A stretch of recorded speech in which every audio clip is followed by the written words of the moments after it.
339. Dying Age of the State. Chalcedon Report number 72, August 4th, 1971. Western civilization today is approaching the last days of the age of the state. This does not mean that the state will soon disappear or disappear at all, nor does it mean that there is likely to be an immediate decline in the power of the state. On the contrary, the short-run prospect is for vastly increased powers concentrated in the state, in the hands of civil governments. What it does mean is that the religious expectancy that the state can provide man with a saving power and answers to human needs and problems is waning. For some time now, humanistic man has looked to the state in the same way that Christian men once looked to God. Man's hopes have had a political answer. Political campaigns have had a religious overtone, and politicians and voters have talked about, quote, saving, end quote, the country. That hope and expectancy is now waning. Not too long ago, I had an opportunity to hear a discussion among business executives, only one of whom, an older man, was a conservative, of the injustices of various federal regulations. One man suddenly raised a hypothetical question. What would you do if a confiscatory regulation affected you? The immediate response was, conceal and lie. The general attitude was that the state is a potential enemy and an unscrupulous ally at best. The old man, a board chairman, quite emotionally disagreed.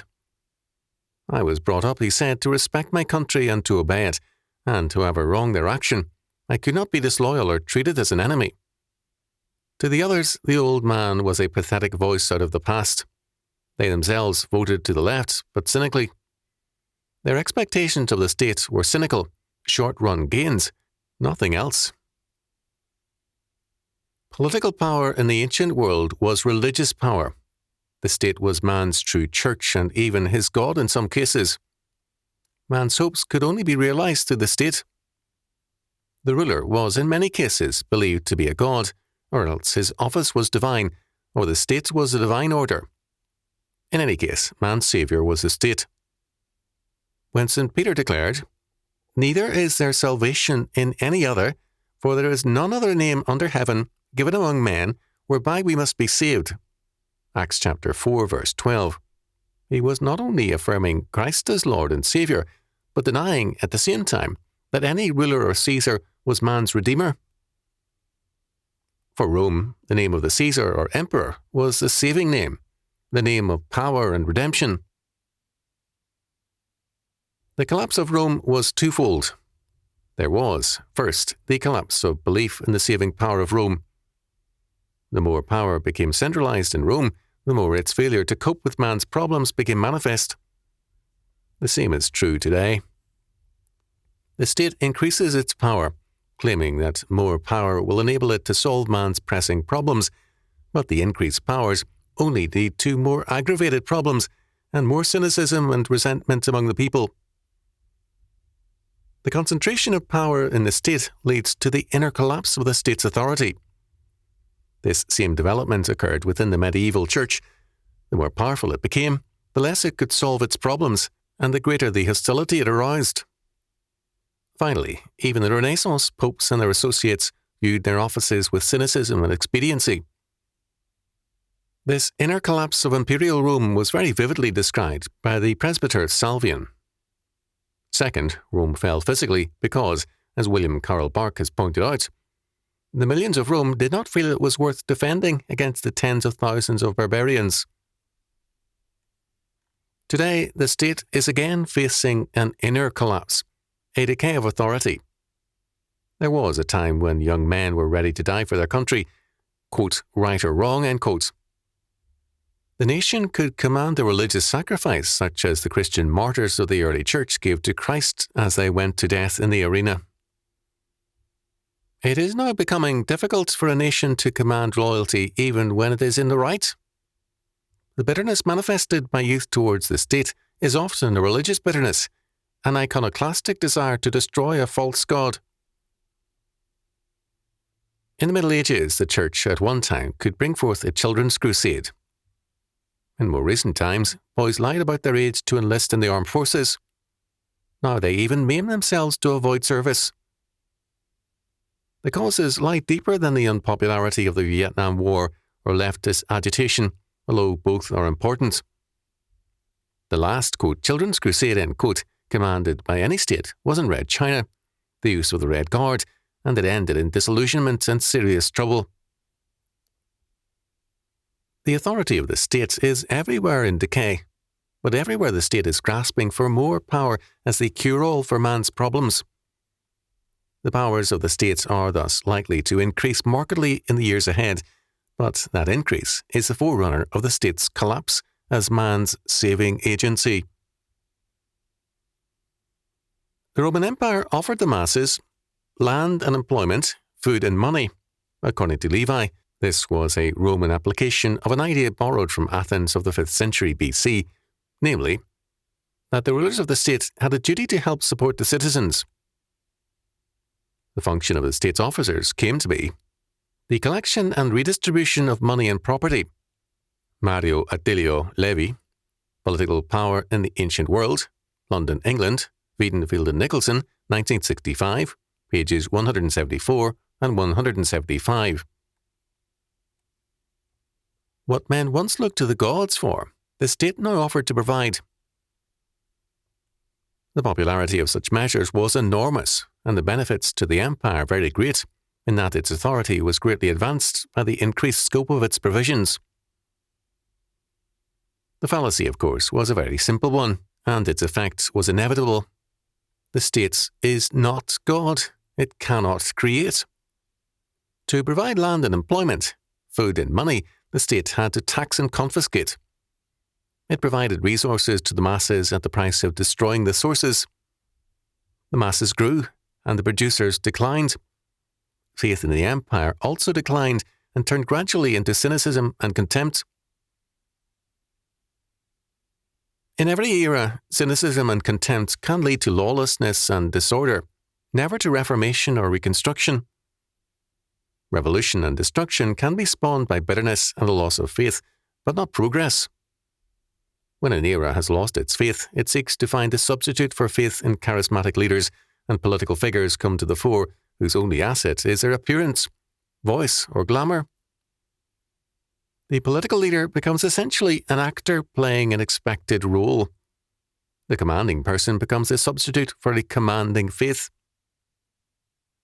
Moreover, the more man becomes empty spiritually, the more he intensifies his demands materially.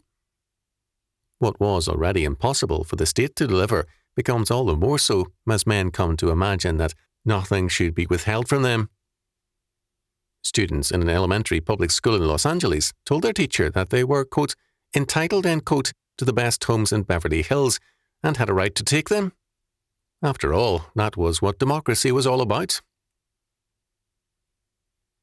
To the man without faith, all things that are logically impossible to others become possible because the discipline of faith is gone. The man who believes in the sovereignty of God and the godly uses of reason under God knows the possibilities as well as the limitations of human action. A madman often does not. Similarly, the man without faith has destroyed the old boundaries and landmarks, and his thinking has no discipline to it. A telling cartoon recently depicted the irrationality of the Keynesian economics. A man, depicting the economy, was standing on the ledge of a very tall building. Behind him, the fire of inflation promised death, and before him, the long leaped downward in sure death. A modern economist was calling out his advice to the harried man. Jump slowly. Modern relativism, by denying the absoluteness of truth, has made it possible for people to believe that a man can jump slowly. Relativism destroys the old distinctions and restores a belief in magic to an equal footing with long-developed and tested knowledge. Relativism also undercuts all loyalties. Not surprisingly, the state has been a major victim of the erosions of relativistic philosophies. When, early in the 1960s, a college president included, in a plea to dissident students, a call for, quote, loyalty and developed to school and country, the only response was snickers. Relativism also undercuts all loyalties. Such an appeal. None of the old virtues can be invoked, been a major victim no new virtues have replaced relativistic philosophies. Instead, a deep resentment and disillusionment prevails and restores a belief in magic to an equal footing with long-developed and tested knowledge. Relativism also undercuts all loyalties. Not surprisingly, the state has been a major victim of the erosions of relativistic philosophies. When, early in the 1960s, a college president included social order, the stagnation of leadership, and so on.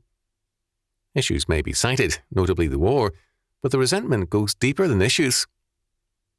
According to Hebrews chapter 12, verse 15, the alternative to faith is a, quote, root of bitterness, end quote, a deeply rooted disposition which sours and pollutes the whole of a man's life. That root of bitterness is deeply embedded in the mind of modern man. His hope, the state, is failing him. The blacks and the students have demonstrated their bitterness by violence. Their only practical results have been to increase the powers of the state.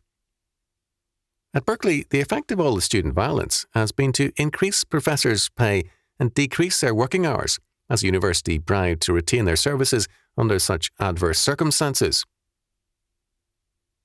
We are indeed in the last days of the age of the state. Men are losing their hope in the power of the state to redeem and regenerate man and society. This disillusionment will grow deeper, but at the same time, the power of the state will grow stronger. There will be no change until men change, until faith in the state is replaced with faith in the sovereign God, not until the law and order of God is recognized as man's only true environment. The problem thus, while apparent in the political sphere most dramatically, is essentially a religious problem. It cannot be reduced to a church problem. To replace the state as man's saviour with the church is surely no progress. The urge for institutional salvation and saviours is a desire to have gods that can be pressured, manipulated and controlled. This is, in essence, paganism. As we analyse the crisis of our age, it is well to remember that the contributions of the state have been real ones, as have been those of the church.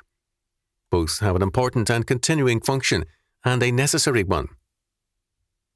The end of the age of the state will not mean the end of civilization, but rather its revitalization. The greatest threat to civilization would be the continued power of the state as man's saving agency. New foundations are being laid, and the future is as bright as the promises of God. God the Lord reigns, and He alone is sovereign. History is in His hands, not in the hands of the state and its charismatic leaders. To be without God is to be without hope. To believe and obey Him is to be certain of His victory.